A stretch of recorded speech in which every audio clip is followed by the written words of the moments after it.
बिस्मिल्लाहिर्रहमानिर्रहीम। अस्सलाम वालेकुम फ्रेंड्स, आप देख रहे हैं हमारा YouTube channel CSC guide official और मैं हूं मोहम्मद इरफान। आज हम जिस टॉपिक पर बात करेंगे वो एजेंट के थ्रू अप्लाई हमें कैसे पता चलेगा। ये एक क्वेश्चन भी था, इसमें जो है वो इन्फॉर्मेशन मैं आपके साथ एक वो भी शेयर करूंगा, एक किस्सा भी शेयर करूंगा और कौन सी इन्फॉर्मेशन है या क्या चीज़ें जो होती हैं जो मुझे पता है वो मैं आपके साथ शेयर करूँगा। तो भाई आप ये भी है इसमें सवाल कि भाई आप भी तो अप्लाई कर रहे हैं, आप क्या एजेंट है? नहीं भाई, इस तरह का कोई सीन नहीं है कि हम एजेंट वगैरह है, नहीं। हम अप्लाई करते हैं। अब मैं आपको डिफरेंस बता देता हूँ कि जो हम अप्लाई करते हैं वो और जो एजेंट अप्लाई करते हैं वो उनका क्या होता है। हम जो अप्लाई करते हैं वो आप ही की तरह, जिस तरह आप सीवी बना के हम सीवी बना के उसके बाद मेल्स करना प्रोफेसर को, उसके बाद अप्लाई कर देना ऑनलाइन। हमारे यूनिवर्सिटी के साथ कोई लिंक नहीं है कि हम कहें कि हमारे यहाँ पे भी लिंक्स हैं, ये है वो है, नहीं, इस तरह कोई सीन नहीं है, ठीक है। और ये जो एजेंट वगैरह होते हैं ये तो क्या कहते हैं कि छप्पर फाड़ हमारे पास इन्फॉर्मेशन है, ये है वो है, हम ऐसा कर देंगे वैसा कर देंगे, ये इस तरह का नहीं होता भाई। हम पहले मैंने उसमें कहा हुआ था वीडियो में कि भाई गारंटी स्कॉलरशिप की नहीं है, हाँ अपनी तरफ से हम 100% देंगे। तो स्टूडेंट ने भी कहा कि कोई मसला नहीं है, बस आप हमारा अप्लाई कर दें। अभी भी काफ़ी सारे जो है ना मैसेजेस मुझे इंस्टा पे भी, उसमें वीचैट पे भी रिक्वेस्ट आई हुई है और व्हाट्सएप पे भी, ठीक है। इन मैसेंजर तो फुल ही है ना, तो हमारा अप्लाई करें तो ऐसा होता नहीं है। तो हम अप्लाई करते हैं। हाँ, इतना होता है कि जब जिनको मैंने स्टूडेंट्स को गाइड किया है या जो फॉलोअर हैं जिन्होंने वीडियो से इस्तेफादा हासिल किया था, तो वो जहाँ पे होते हैं जिनको मैंने आउट ऑफ द वे जाके गाइड किया था या जो डाई हार्ड फैन है, ठीक है, उनसे मैं फिर कहता हूँ कि ये सीवी है आपका मेजर, ये आप अपने प्रोफेसर को सीवी दिखाएं। अगर वो प्रोफेसर को एक्सेप्ट करना चाहे तो फिर आप एक्सेप्टेंस दिलवा दें। तो इस तरह जो है होता है, इस तरह मैं करता हूँ। जो है बाकी लाजमी नहीं है कि हमारा एडमिशन जो है हमारा यूनिवर्सिटी में लिंक्स है, नहीं, इस तरह नहीं। अब एजेंट क्या करते हैं, वो आपसे पैसे चार्ज कर लेते हैं, ठीक है, और उसके बाद वो कहते हैं कि आप इतनी इनिशियल अमाउंट दे दें 30-40 हज़ार मेरे ख्याल में $100 या $150 उनकी इनिशियल चार्जेस होते हैं। वो कितने बनते हैं, 30-40 हज़ार जितने भी बनते हैं। तो भाई एडमिशन आपका हुआ या ना हुआ, वो आपको $150 आप जो आपने दिया होगा वो फी रिफंड नहीं है, ठीक है, वो आपकी गई, ठीक है। और हमारे चार्जेस ही इतने हैं, ठीक है, जो हम अप्लाई करते हैं, तो इतना फ़र्क होता है। और ये भी नहीं कि एडवर्टाइज़ कर रहा हूँ कि भाई हाँ हम कि भाई देखे अपना भी बता रहा है उनको भी वो कर रहा है, नहीं। अगर मैं अपना बता रहा होता, एडवर्टाइज़ कर रहा होता तो डिस्क्रिप्शन में लिंक होता कि हमारी ऑफर अवेलेबल है, जाके वो अब हम फिल करें और जिन्होंने अप्लाई करना है हम उनका अप्लाई करेंगे। तो इस तरह कोई सीन नहीं है, अगर होता तो मैं इस तरह करता। तो अब आते हैं कि एजेंट क्या करते हैं। अभी कुछ एजेंट होते हैं जिनका होता है कॉन्टैक्ट यूनिवर्सिटीज़ में, और वो यूनिवर्सिटी स्कॉलरशिप्स होती हैं, लो रैंक यूनिवर्सिटीज़ होती हैं, और उनमें कभी ईयरली फुली फंडेड होती है, कभी नहीं होती, किसी का स्टाइपेंड होता है, किसी का नहीं होता। तो ये वेरी करती है, फ्लक्चुएट करती है, ठीक है। अब हुआ क्या है रिसेंटली, अभी आज ही की बात है, तो एक स्टूडेंट ने कहा कि उन्होंने एक यूनिवर्सिटी में, अब एजेंट ने कहा कि इस यूनिवर्सिटी में आपका एडमिशन होगा और स्टाइपेंड होगा 1500 RMB इतना होगा, ठीक है, पर मंथ के हिसाब से। तो वो तो बाई चांस वो कह रहा था कि उसका कोई दोस्त उसी एजेंट के थ्रू लास्ट ईयर उसका एडमिशन हुआ है, तो उससे पूछा कि भाई इस यूनिवर्सिटी में कह रहा है एजेंट, तो क्या सीन है। उसने कहा कि भाई ऐसा 1500 RMB मिलता तो है स्टाइपेंड, लेकिन ये जो है हर साल के बाद जब दूसरे साल आप जाते हैं तो आपको उनकी यूनिवर्सिटी की एक साल की नेक्स्ट ईयर की फ़ीस सबमिट करानी पड़ती है, जो ट्यूशन फ़ी जितनी भी बनती है वो, और उसके बाद डॉर्मिटरी की फ़ी, वो सारी आपको सबमिट करानी पड़ती है। वो आई थिंक वो 20-22 लाख कह रहा था, वो आप सबमिट जमा कराएंगे और उसके बाद वो अपने पास एज सिक्योरिटी रखेंगे, ठीक है। 2 महीने के बाद वो आपको रिफंड कर देंगे। भाई आप, ये एक और यूनिवर्सिटी में भी यही किस्सा था, ठीक है। वो खैर वो लड़के ने खुद अप्लाई किया था उस यूनिवर्सिटी में, जीजियांग गोंगशांग यूनिवर्सिटी थी, तो उसका भी यही सीन था कि भाई आप वो अब मसला वही पैसे इकट्ठे करना है ना, तो वो क्या इकट्ठे यूनिवर्सिटी को कैसे देंगे। तो वो जब देते हैं 2 महीने के बाद दोबारा आपको फिर स्टाइपेंड देते हैं और आपको वो भी रिफंड कर देते हैं। तो इस तरह का सीन जो होता है। अब ये एजेंट आपको ये चीज़ नहीं बताएंगे, ठीक है, कि भाई ये भी यहाँ पे लफड़ा है, इस वो कहेंगे फुली फंडेड स्कॉलरशिप है, मंथली 1500 RMB। भाई आप क्लियर कट चीज़ें बताएं, जो है आप शीशे की तरह। मेरे ख्याल में a man should be dead honest, ठीक है, आपको डेड ऑनेस्ट होना चाहिए कि भाई ये चीज़ इधर है, ये इतने, ये बात खत्म। ये नहीं कि आप कहानी करवाएं उसे कि आपकी फुली फंडेड स्कॉलरशिप है, ये है वो, इस तरह का कोई सीन नहीं होता भाई। अगर आप, अब यही मसला होता है एजेंट का कि भाई मैं इन पे मुझे कोई एतबार नहीं है कि भाई ऐसा अप्लाई कर देंगे वैसा अप्लाई कर देंगे, ऐसे सीन है। तो ये सीन, अब लास्ट टाइम एक क्या हुआ, एक 2020 की बात है, कल मैं पाकिस्तान में था उस वक्त, या 21 की बात है, तो कोविड ही था, मतलब कि क्लासेस हमारी चल रही थी। एक लड़के ने कहा कि मेरा एडमिशन ऐसे हुआ है, तो एजेंट कह रहा था कि भाई आपने चाइना जब आना है तभी आप जो है पैसे देंगे। लेकिन वो फिर वो बंदा जो था, एजेंट जो भी था, वो मुकर गया। उसने कहा कि अभी आप आधे दे दो, अभी चाइना जाकर। उसने कहा यार मेरी डील हुई थी, आपने कहा था चाइना जाना। उसने कहा नहीं, अगर आप ऐसा करोगे आपका एडमिशन कैंसिल हो जाएगा, ये है वो है, इस तरह लटर बटन। तो उसने मुझे कहा कि भाई क्या करूँ। मैंने कहा कि फिर आप क्योंकि ईमेल सारा कुछ उसी का था, ठीक है, उसके पास था, एजेंट के पास था। मैंने उसे कहा कि भाई आप को एडमिशन नोटिस JW इंटरव्यू भी हुआ, बाकायदा सारा कुछ हुआ था उसका। मैंने कहा आपके पास ईमेल होगी, सारा कुछ होगा, पता तो होगा ना कि भाई आपका JW है, एडमिशन नोटिस है, पासपोर्ट आपके पास होगा। तो आप यूनिवर्सिटी को मेल करें, उनसे कहें कि भाई मेरी जो ईमेल पहले वाली है वो मेरी वो हैक हो गई है या जो भी है, कुछ इस तरह का सीन हुआ है, और मुझे जो है ना आप जो भी इन्फॉर्मेशन देनी है मुझे इस ईमेल पे दें। और वीचैट पे भी मैंने कहा अगर आपके पास ऐड है तो उनसे वीचैट पे भी रिक्वेस्ट करें कि भाई ये मेरी ईमेल न्यू ईमेल है, मुझे सारी इन्फॉर्मेशन इस पे दें, और उस पे जो है मेरा उसमें कोई असेस नहीं है उसमें। तो उसने ऐसा ही किया और फिर वो चाइना आ गया था।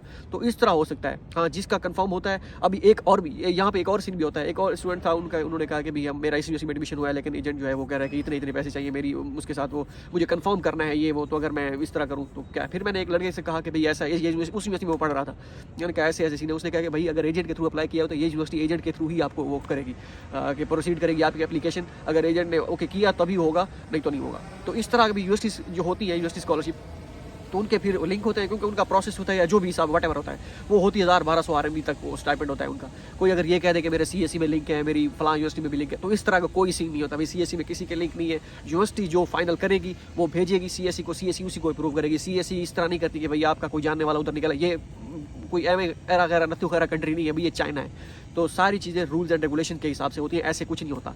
तो ये चीज़ें हैं, मैंने कहा आपके साथ शेयर कर दूँ। किसी जगह पे क्योंकि यूनिवर्सिटी जो एजेंट के थ्रू करवाती है उनका बाकायदा उनके साथ वो MOU साइन हुआ होता है, जो भी वट एवर होता है, ठीक है। तो वो उन्हीं के थ्रू ही करवाते हैं, उनका प्रोसेस में ही ये होता है, ठीक है। ये नहीं कि आप यूनिवर्सिटी कहें कुछ और करें कुछ, नहीं, इस तरह नहीं होता इधर। तो ये फिर वही चीज़ आ गई कि अगर एजेंट वो कर रहे होते भाई, आप सीधी चीज़ बताओ उनको कि इतना स्टाइपेंड है, इतने साल का है, 1 साल के बाद आपको ये काम करना पड़ेगा, 1 साल के बाद ये करना पड़ेगा। तो स्टूडेंट काफ़ी सारे ऐसे भी हैं, उनको कुछ कहा गया है आपका स्कॉलरशिप है, आप इधर जब आए, उनका डिप्लोमा कोई लैंग्वेज स्कॉलरशिप भी नहीं थी, लैंग्वेज पे था, स्टाइपेंड भी नहीं था, डॉर्मेटरी भी कवर नहीं थी, बस सिर्फ ट्यूशन फी एग्जाम थी, भाई ये स्कॉलरशिप है फुली फंडेड। ऐसा नहीं होता यार। तो ये सारी चीज़ें होती हैं जिससे डेंट पड़ता है स्टूडेंट्स को और क्रेडिबिलिटी में।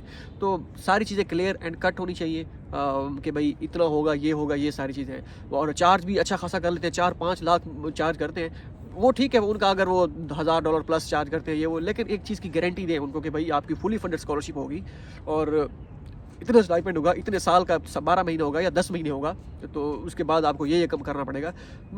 मैं क्या कहूँ, अब इतनी बातें मैंने कह दी है कि भाई ये सारी चीज़ें होती हैं। तो यही इस वजह से कहते हैं खुद अप्लाई करें। अगर आप नहीं कर सकते, कोई ऐसा ट्रस्टेड बंदा होना चाहिए जिससे आप अप्लाई करें, जिसके थ्रू आप अगर अप्लाई करते हैं, अगर वो ऊपर ये चीज़ें करता है तो शाम को आप उसके दरवाजे पे पहुंचे, हाँ भाई आपने ये किया था। ये नहीं कि आप फेसबुक पे उठे और कहीं पे आपने ऐड देखी, व्हाट्सएप पे चल रही है, फेसबुक पे चल रही है एड्स, जो है अच्छा ये वाली एजेंसी है, ये वाली जो है वो एक वो है क्या कहते हैं उनका, क्या जो भी बनी होती है, ठीक है, कि हम अप्लाई करते हैं, हमारा ये भी है, हमारा फलां चाइना के फलां सिटी में हमारा ऑफिस है, हमारे फलां सिटी में भी ऑफिस है, ये है वो है। तो वहाँ से बैठ के छोड़ना आसान है। अभी एक और भी हुआ कि हम इस यूनिवर्सिटी में, अभी 2 दिन पहले की बात है, एक स्टूडेंट ने कहा कि एजेंट कह रहा है कि आपकी इस यूनिवर्सिटी में मार्च इनटेक में एडमिशन होगा, तो ये वाली यूनिवर्सिटी मैंने कभी पता कर लेते हैं, कल मुझे याद कराइएगा तो मैं आपको पता कर दूंगा। मैंने जब यूनिवर्सिटी को कॉल की कि भाई ऐसा मार्च इनटेक में आपके पास एडमिशन है फुली फंडेड स्कॉलरशिप है, वो कह रहा है फुली फंडेड स्कॉलरशिप होगी। मैंने जब उसे कॉल की, उन्होंने कहा कि यहाँ पे मार्च इनटेक एडमिशन ही है, फुली फंडेड स्कॉलरशिप क्या एडमिशन ही नहीं है, सिर्फ लैंग्वेज पे हम एडमिशन देंगे। अब ऐसी चीज़ें भी होती है यार, आप क्या कह सकते हैं, मुझे ये बताएं। तो कब ये सोच समझ के कदम रखिए जहाँ पर भी करना है, ठीक है। बाकी हमारा जो है वो तो हम खुद अप्लाई करते हैं, इवन के किसी तीसरे बंदे पे भी ट्रस्ट नहीं किया। मुझे कहा भी गया है कि भाई आप क्या कहते हैं वो, अगर आपके पास स्टूडेंट ज़्यादा हैं तो हमें रिकमेंड कर दें, हम ट्रस्ट कर लें हम पे, हम अप्लाई करेंगे, आपका कर लेंगे। तो भाई दिल नहीं मानता, ठीक है भाई, कॉल और ये मैं कट कर देता हूँ। तो भाई दिल नहीं मानता, ये नहीं कि भाई हम किसी के फॉरवर्ड कर दें किसी का केस। जितना होता है, जितना ट्रस्ट किया जा सकता है उतना ही हम करते हैं, और बाकी ज़्यादा नहीं, क्योंकि चीज़ें मेन चीज़ ट्रस्ट होती है, और ये एक बार गया तो गया, ठीक है। तो इसको पे नो कंप्रोमाइज़, बाकी पैसा ये वो ये आनी जानी चीज़ है। तो हाँ, मैटर करता है। अगर कोई ये कहता है कि भाई पैसा डजेंट मैटर, ठीक है, वो कहते हैं ना कि मैं खुद कहता हूँ या जो भी है, आपने कहीं पे सुना हुआ या नहीं सुना हुआ, ये मैं खुद कहता हूँ, वो कहते हैं इस दुनिया में पैसा मैटर नहीं करता, बिल्कुल भी मैटर नहीं करता अगर आपके पास है तो, ठीक है। तो बाकी आप जो ये तो ऐसे में वो कह दिया एज ए फन टाइप जो भी है, लेकिन ये है तो फैक्ट। लेकिन आप जो पैसा कमा रहे हैं वो कैसे कमा रहे हैं, और उसका क्या कहते हैं वो सही कमा रहे हैं या नहीं, तो ये चीज़ मैटर कर रही है। बाकी क्या अब 2030, मैंने पहले भी ये बात कही हुई है, ये 2024 चल रहा है, ज़्यादा से ज़्यादा अब मतलब एवरेज अगर एस्टिमेट 28-30 साल के ऐसे समझे हो गए हैं हम, बाकी 20 साल जी लेंगे, 2050 तक चले जाएंगे, ठीक है। चले मान लें 2050 तक चले गए, चले 60 तक चले गए 2060 के बाद क्या, कब्र में ही जाएंगे ना, तो फिर पैसा क्या करोगे भाई? आप आने वाली नस्लों के लिए अपने आप कहते हैं भाई मेरा बैंक बैलेंस होना चाहिए, आने वाली नस्लें मेरी आराम से खा सके, आने वाली तो आराम से खाएंगी, लेकिन आप जाके जो कब्र में हिसाब देना पड़ेगा उसका क्या होगा भाई? अपने आप अपनी वो आखिरत वो क्या कहते हैं मुश्किल करके दूसरों की ज़िंदगी आसान करने का क्या, वो भी फिर लड़ रहे होते हैं कि ये मेरी जायदाद है, ये मुझे दे गया था, मुझे ये फलां मेरे वाला साहब मेरे लिए छोड़ के गए थे, तो ये है तो लड़ते रहते हैं वो भी। तो बेहतर वही है कि आप अपना सही तरीके से जो भी आपने वो करना है वो करें। अगर आपके आपके जो एक्शंस हैं वो अमाल हैं, ऐसा समझे वो आपकी आदत की वो नहीं नफ़ी करते हैं, तो फिर ऐसा कोई वो नहीं है। मैं अगर कह रहा हूँ तो अगर मेरी उसमें है, मैं कह कुछ रहा हूँ, असली दुनिया में कुछ और है, तो फिर ये बातें आपको भी वो नहीं फैसिनेट करेंगी और मोटिवेट नहीं करेंगी, यार ऐਵੇਂ ही छोड़ रहा है, मुझे पता है यार ये ऐसे ऐसे कहते हैं, ये खुद भी अप्लाई करते हैं, ये वो आगे आके भाषण झाड़ते हैं, तो ये भी कह सकते हैं। तो मेन चीज़ ये है कि जो चीज़ हो क्लियर एंड कट हो कि ये है। इवन कि मैं अगर हम जैसे कहा था वीडियो में कि भाई इस चीज़ से, हालांकि ये चीज़ होता है कि एडमिशन तो कंफर्म वैसे नहीं है, ये जो कहते हैं हम अप्लाई करेंगे एडमिशन, तो ये खुद ही कहते हैं, उससे इसका क्या फ़ायदा? तो भाई जब एक चीज़ कंफर्म ही नहीं है, मुझे नहीं पता ठीक है कि कंफर्म है या नहीं, तो मैं कैसे सामने वाले बंदे को कंफर्म करूँ? इससे हम चाहे कोई भी ना आए, हम किसी का भी अप्लाई ना करें, लेकिन कम से कम हम तो सेटिस्फाई हैं कि भाई हमने ये कहा था कि भाई हमारे एडमिशन की कोई गारंटी नहीं होगी, हम अपनी तरफ से 100% देंगे, आगे किस्मत। ठीक है, चीज़ें ऊपर नीचे हो जाती है मेरे पास, अभी जैसे टाइम थोड़ा सा कम होता है, जहाँ मैं थोड़ी सी आलस कर जाता हूँ, लेकिन एक चीज़ यह है कि जितना हमने कहा था उतना तो हम बिल्कुल ही करेंगे। और चीज़ें पता होती है, जब आपके लिए शायद अप्लाई करना मुश्किल हो, ये वो पता नहीं क्या होगा अप्लाई कर ले, मेरे लिए तो अल्हम्दुलिल्लाह कोई मसला नहीं है, अप्लाई करना है फॉर्म। अब सब जब मैं खुद गाइड कर रहा हूँ, फॉर्म बना वीडियो बना रहा हूँ, अल्लाह ताला ने एक दिया हुआ है, ठीक है, तो उसका मसला ही नहीं है फिर अप्लाई करने का, फॉर्म फिल करने का। तो मेरे लिए 5, 10, 15, 20 आधे घंटे की मार है जो भी फॉर्म फिल करना है। अल्हम्दुलिल्लाह ये इसमें मेरा कोई बड़ा पन मैं नहीं, मेरा कोई कमाल नहीं है, इसमें सिर्फ अल्लाह ताला की ज़ात का कमाल है, क्योंकि अगर वो ना चाहे तो पता भी नहीं हो सकता। तो हम तो फिर भी इंसान हैं, तो वो हम भी उसी की ही मखलूक है, तो अगर वो चाहता है तो वही होता वही है जो मंजूर खुदा होता है। बाकी हम तो ना अदना सी चीज़ है।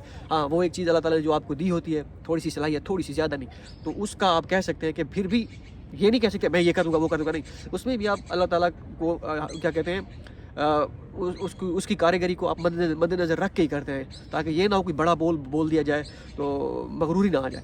तो ये सारी चीज़ें भी होती हैं, तो क्या करें, बस यही है। इनके बारे में अब मैं तो कुछ नहीं कह सकता, सारी चीज़ें आपको मैंने बता दी। सावधान रहिए, ठीक है, मिलते हैं अगले वीडियो में, याद रखिएगा। अल्लाह हाफ़िज़।